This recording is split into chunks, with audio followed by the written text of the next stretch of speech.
Okay, John, I'm not going to go through your entire bio because it is long, and we want to hear directly from you. But what you need to know is John Lunt is the president and founder of Lunt Capital Management, and Lunt Capital has created a variety of dynamic investment strategies used by financial advisors around the country. Needless to say, he's the guy we want to talk to. We're excited that he's here. He's graduated with university honors from Brigham Young University with a degree in economics and later received an MBA in finance and international business from New York University. So, John, you have been across the country. You've worked with companies around the world. Let's start at the beginning. Where did your passion for entrepreneurship and business come from? My parents, my grandparents were entrepreneurs, started a variety of different businesses. I always knew, I didn't know exactly what it was going to be, but I always knew I'd start my own business. So from an early age, that was just something that was in my mind. Always there for you. How did Lunt Capital come to be? Yeah, so as you mentioned, I went to, I did my undergrad here at BYU. I lived in Washington, D.C. for a time. And then I loved capital markets, loved investing, moved to New York for an MBA and started to build investment models while I was in business school. And so I had a Dow Jones terminal wired into our apartment in New York, built some quantitative models, gathered a little bit of money, and that's the genesis of Lunt Capital. You know, now I look back and I know I was very lucky. I thought I was really smart at the time, but you know, that's how Lunt Capital evolved, and it went well enough that I came back to Utah after business school, continued to kind of gather some family and friend money, had built variety of quantitative models across different types of investments. By 2003, it had grown enough that we needed to register as an investment advisor. And that's so Lunt Capital officially was formed in 2003. The genesis of it goes back to kind of 96 to 98. So what challenges did you face in the early days prior to 2003 and then also from 2003 on? You know, that like any, and it's great to be here and talk with Darren, and you know, there's such a great energy when you're around people starting businesses. In the earliest days, you know, for us, the challenges were if we didn't perform, it was going to be game over. You know, for us at the very beginning, and so it really from day one, you know, you sharpen your pencil, you know, at the very beginning to say, look, if you know, I can't, you know, we managed money. And it couldn't be a situation where, well, if the market drops 20% and I only drop 15, then it's going to be okay. We had to figure out what are strategies, what are things that we can do, even in a challenging environment, you know, to deliver returns for, you know, for people that have trusted us. And so, you know, early on, probably the biggest challenges were, you know, and Bart kind of mentioned it. In 1998, you have this currency crisis and Russia defaults, and then you have the dot-com boom and bust and 9/11. And what the challenges were, these things that were outside of our control, and how do you deal with navigating those types, you know, of environments? You know, what are things that I can control? What are things that are out of my control? And how do I navigate those kinds of environments? It ended up being, you know, a wonderful opportunity. These times that looked really challenging, when you could kind of think outside the box and not be, you know, kind of encumbered by the way people thought you had to do things. It gave us tremendous opportunity. And so I really credit that 98 to 2003 period that was very tumultuous in the economy, financial markets. You know, that was the catalyst of what we then were I mean, that developed the skills, the strategies, the mindset that we were able to then really leverage as we had more capital. You know, those battle scars made all the difference. Yeah. So when it comes to navigating these, say, unfamiliar or uncontrollable areas of our lives and of our businesses, what advice do you have for entrepreneurs, maybe outside of your specific industry, when it comes to navigating that?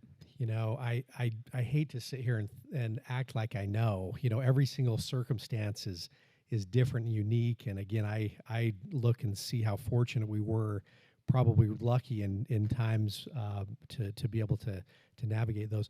I think one of the things that I believe and I hope translates across industries is just how important it is to be resilient. There's fragile and there's resilient, and how resilient you are as a person, your team, your strategy, your company. And, I always saw how important it was to extend the runway in everything that we do. And you think of that in terms of capital when you have a business you're running. But I saw that these things come and it changes things, not just for your company, but it impacts investors. They might be thinking differently, and you are depending or planning on certain things happening.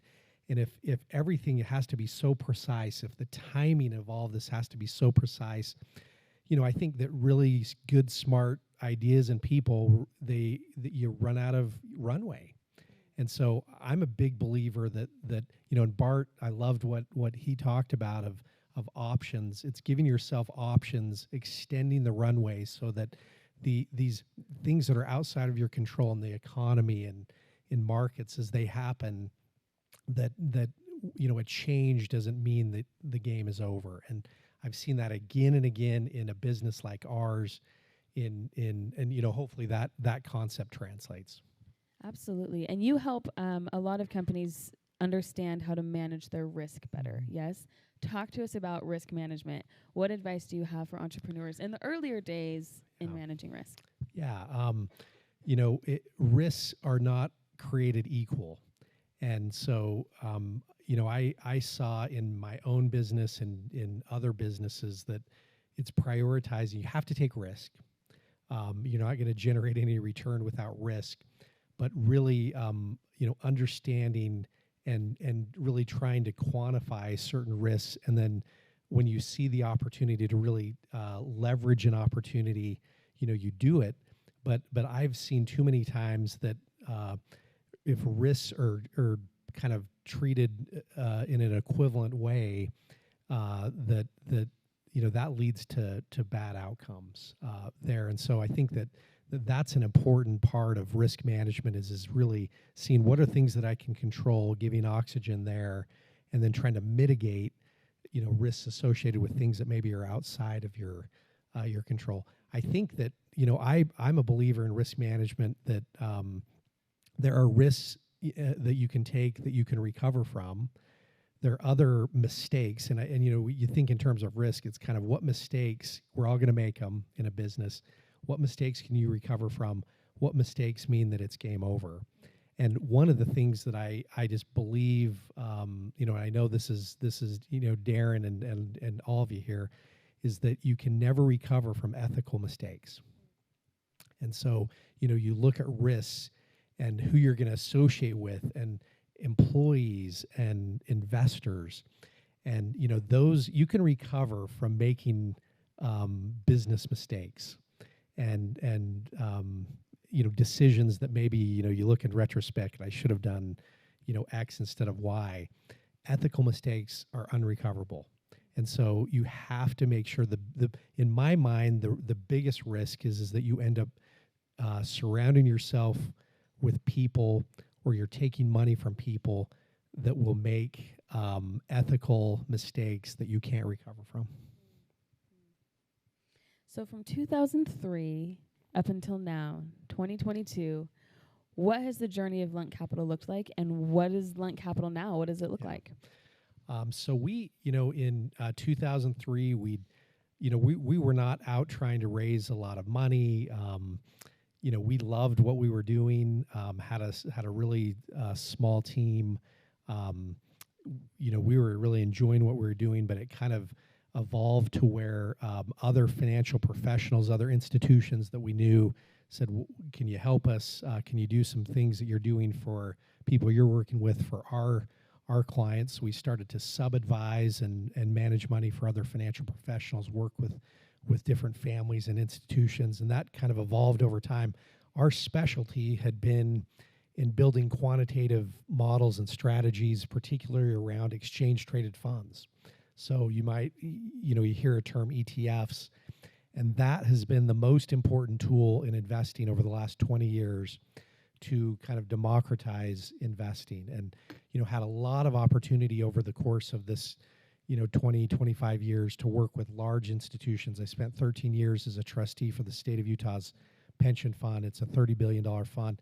You could see the advantages that they had, and bringing those advantages to smaller institutions, to families, to other financial professionals was really what we were trying to do at Lunt Capital. We built 2011, 2012. We built some strategies that we then partnered with S&P Dow Jones and NASDAQ. We were the second firm to build a custom index with S&P Dow Jones. That just continued to grow slowly. It's one of those things where people say it took 20 years to be an overnight success.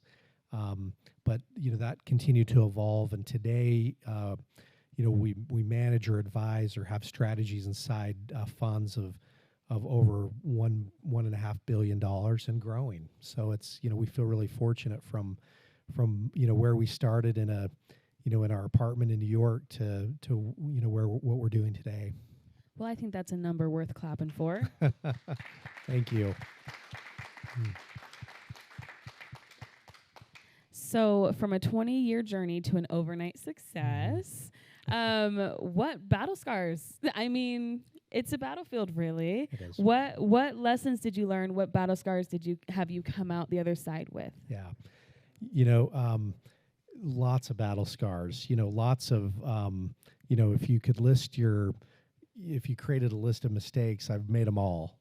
And so, one of the things that those battle scars, have given me, I know that all of us that are kind of start businesses, we feel this is that, you have to approach business with a degree of hopefully some humility, of recognizing how much you don't know, how much there still is to learn, how things really change over time, and you need to be adaptable and flexible and really resilient. There's certain things that don't change. Human nature, your principles, are just a foundation that don't change. But what I've learned over the course of 25 years of doing what I do is that what it looks like today, how Lunt Capital delivers value looks so different than it did 5 years ago, 10 years ago, 15 years ago, and the ability to really evolve, change, adapt, be flexible, be resilient, is to me hopefully what some of those battle scars have built. But there's plenty of battle scars in there too. In one of our previous conversations, you mentioned that it's important to Lunt Capital to bring diversification to smaller investors. Mm-hmm. Why is this so important to you, and how does it benefit or affect our economy? Yeah, when we think about what we want to do at Lunt Capital, we always think in terms of, what we always say, and we mean it, we believe this, is every dollar has a story. And, we look at a dollar that we manage, and we know that it's blood, sweat, and tears, that made it so that we have a dollar in front of us that we're managing, and we know what that dollar represents, to whoever the family, the institution, that worked so hard to create that dollar. And so having a stewardship, mindset is something that's just at our core of what we do. But this idea then of, as we've had opportunities, my partner and I in particular, to work with large pools of capital, we could see the advantages that those investors had over smaller investors. They diversified their portfolios better. They incorporated risk management a lot better. they focused on fees and being, fiduciaries in a better way. And so our mantra, our drive has been, how can we take those advantages of large institutions and bring them, to smaller investors. And as I noted, one of the greatest innovations of certainly my career has been the tools now exist with things like exchange traded funds to build those types of portfolios for smaller clients, smaller investors. So that's how does it change the world? I don't know, but what I do know is that somebody that now has $1 million can have a portfolio that's very, very similar, other than the private side of the portfolio, very, very similar to what you do at a very large institution. And to me, that's really, really exciting. That playing field has been leveled in a really wonderful way. Which I totally think that does change and affect the world, is leveling the playing field. So I support that, and I'm on board. Who or what has been a major player or influence for your career? There's so many, so many people, and I think that it's really, who should I really give credit to? It's people that trusted me before I deserved to be trusted. That took a chance with me when, I didn't have a track record. I didn't have a, so certainly family, a lot of early investors, early employees, people that they're the ones that I should really name and credit. I think though that who I'd say, and I mean this, is that the person who has made the biggest difference in Lunt Capital is someone that knows very, very little about, investing, ETFs, and it would be my wife. And I think the reason that I'd name her is that her patience and her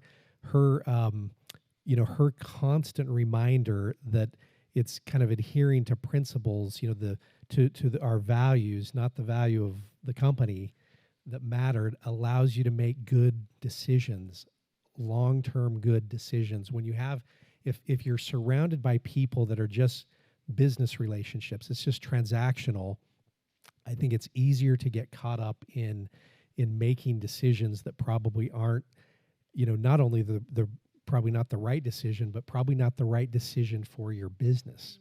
And so I believe that to have great business success, you have to have people in your life that are going to support you, whether you have business success or not. And that foundation, from at least for me, allowed Lunt Capital to make really, really good long-term, play the long game when it came to building business, managing capital. I absolutely love that answer. And you also have 4 kids. 4 kids. Correct? Yeah. So how have you been able to find this work-life balance while also still returning the support to the people who are supporting you? And I hope, that's a constant challenge, a tug and pull, there of finding that balance. And there's probably been times I've done better than others when it comes to finding that balance. You have to make sacrifices, you have to work hard. But we always found ways. All of my kids have worked with me in the business at some point in time, and so that's been a fun part to involve them in what I do in the business, and again making sure that to strike that balance, find times where where I could be present. And one thing we always did is that I usually went to work before anybody woke up in the morning, but I was always home for dinner. Even if I had to work after dinner, just found times to be present. And that's different at every company, every person, every family, but you have to do it. What you mentioned that your personal values and beliefs with your family help support the foundation that you have within business. Mm-hmm. What are some of the values and principles that you use to guide your business and to guide yourself as an entrepreneur? Yeah, I mean, I think that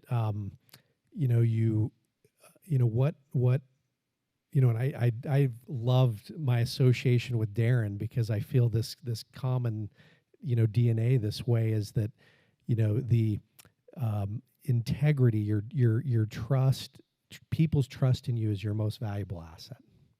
And, it can't, when you have relationships with people and you have relationships with investors, they're going to see if it's real. Because it's going to be someone you're going to be associating with and going back to. And so it can't be, a show. It has to be, the things that you're telling people matter to you have to really matter, because you're going to be with people long enough that they'll be able to tell.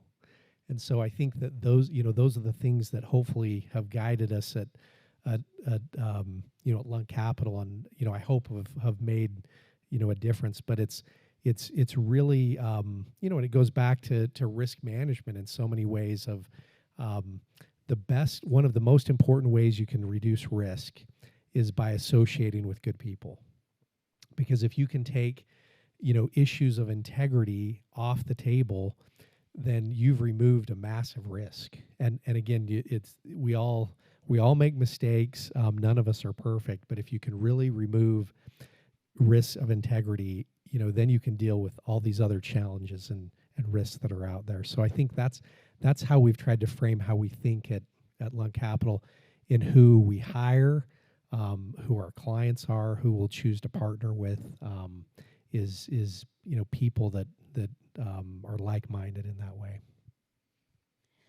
Speaking of risk and challenges, we have some risks and challenges coming our way. Right. What silver linings or what opportunities do you see on the horizons for entrepreneurs? Bart put that chart up there of what the markets have looked like, financial markets so far in 2022. This is what investing feels like. This is what the journey feels like, and it's amazing and it's great. And it's easy, especially in a business like ours, where you can show 20-year returns and 10-year returns and 5-year returns, and it's like, oh, that's great. The journey of getting there is this. This is what it feels like, and it's full of, we could go at any point in time over a 25-year period that I've done this, and there was always things that we were worried about. And there were always things that you could point to that would keep you out of the game and kind of, make you want to crawl under the desk. There's always going to be those things. And, I look and say so many of the strategies that we developed, so many of the relationships that we built were forged in these moments.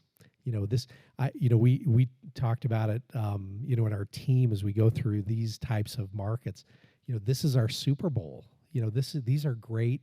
These are moments where we can add tremendous value, and you see it. It's easy to have partners when everything's good. These are the experiences you have where you can see what people are going to be like when you need them. And so as you look as an entrepreneur, it also forces you to adapt in great ways.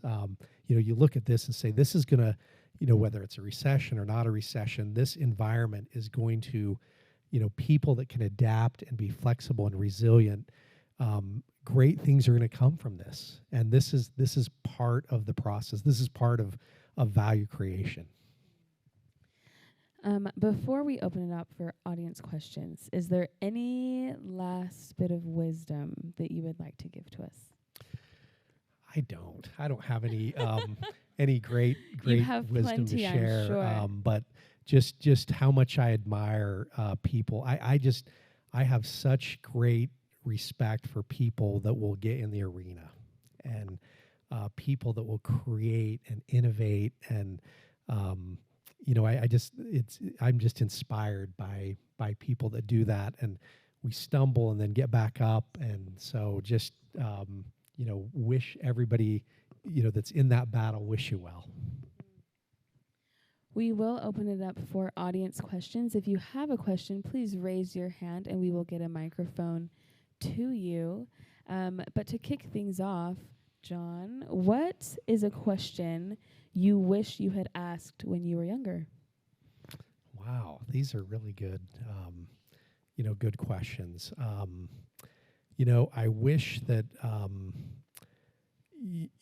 wish that I probably would have asked more about, the technical stuff when I was earlier in my career. I was younger. Those were what the questions, often were, kind of technical related questions. What I wish I would have asked more would have been people that had been through battles, that had been through the battle scars of probably more of the mindset. How did they handle things?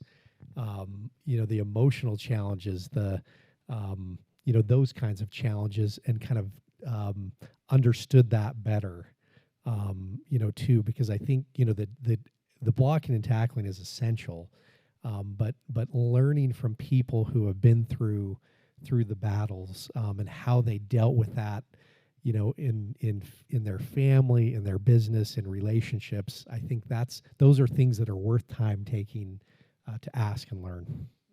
I love that. I love that.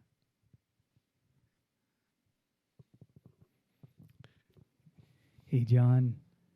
Thanks so much. This is awesome. I'm Kenny. I'm the CEO of Paramify, one of the portfolio companies here at RevRoad. I have two questions for you. My first question is, what do you look for in a founder when you're going to make an investment? What are you looking for? What are some of the key things that you look for? And I guess the second question is kind of more general.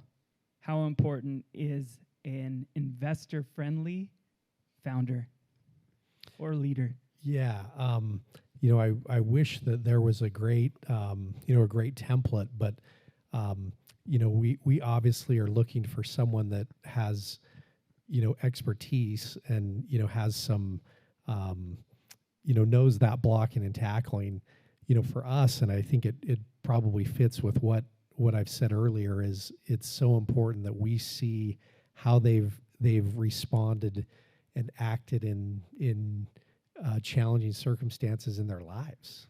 And a lot of them, maybe it hasn't been in a business setting, but it's just understanding how did they respond, in their life, in their school, and different, experiences when things haven't gone their way, because there's always going to be surprises. And so that to us is something that we, as you get to know people, that's something that we really try to understand. And you ask about business friend or an investment friendly. It's really interesting. You see this not conflict, but this balance between capital and kind of ideas and people that go on. And when you sit in the chair often of the capital always feels like it's not appreciated. And then you sit in the other chair and it's like, well, this is the idea, and the work and the sweat, is not appreciated. And so, that to us is really important, is, we need to make sure that we value the sweat and the idea and the execution, but it's really, really important, at least talking from somebody that sits in that capital chair, that there's an appreciation. It's not just, it goes back to what I said earlier, sometimes people just look at money and, it's just dumb money, and, it's completely fungible. And, my experience is that every dollar is not created equal. And so, where that dollar comes from, what it represents, people that appreciate that and are going to be stewards of that, we love and value. So hopefully that helps. There. John, I'm curious, surely the whole road hasn't been easy. And so what are some of the tactics you use to stay in the arena?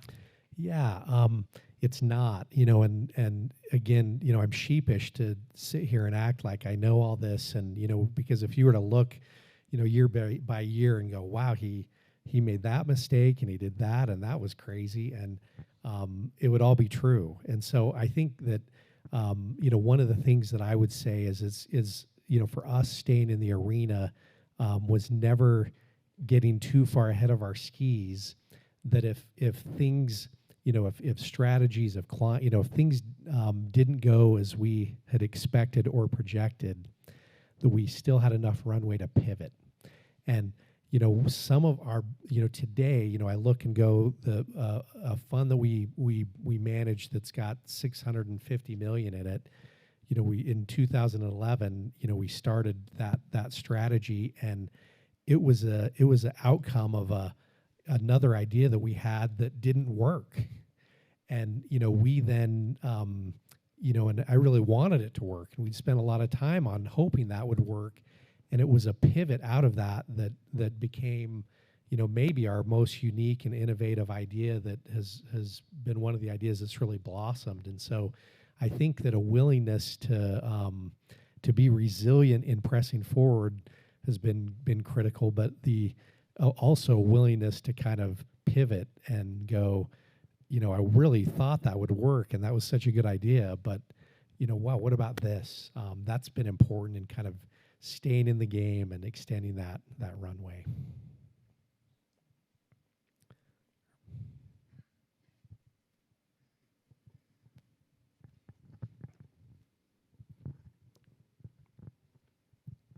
John, this has been great. Thank you for being here. Utah has enjoyed a phenomenal economy the last 10 years. We've seen the boom cycle. Look into your crystal ball for a second. Where do you see Utah in the next 3 to 5 years? Again, this is I'm probably not qualified to answer that question, but we do business around the country. We do more business outside of Utah than in Utah, and I am amazed at the growth, truly a growth mindset that's here in Utah that we don't necessarily see and feel in other parts of the country. I think it's really unique. It's really amazing. I am super bullish on Utah. If Utah were a stock, I'd have a lot of that in my portfolio. Right now, and it's not a criticism of other places. Different parts of the country have different strengths, wonderful things, but what is happening here and the energy, the innovation is unique and really amazing.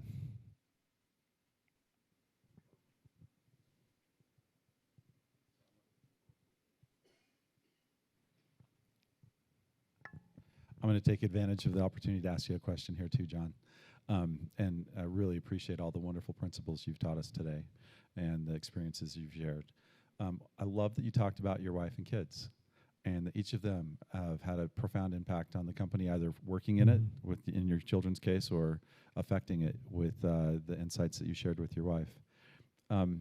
Just curious, what's after Lunt Capital for you and your family? We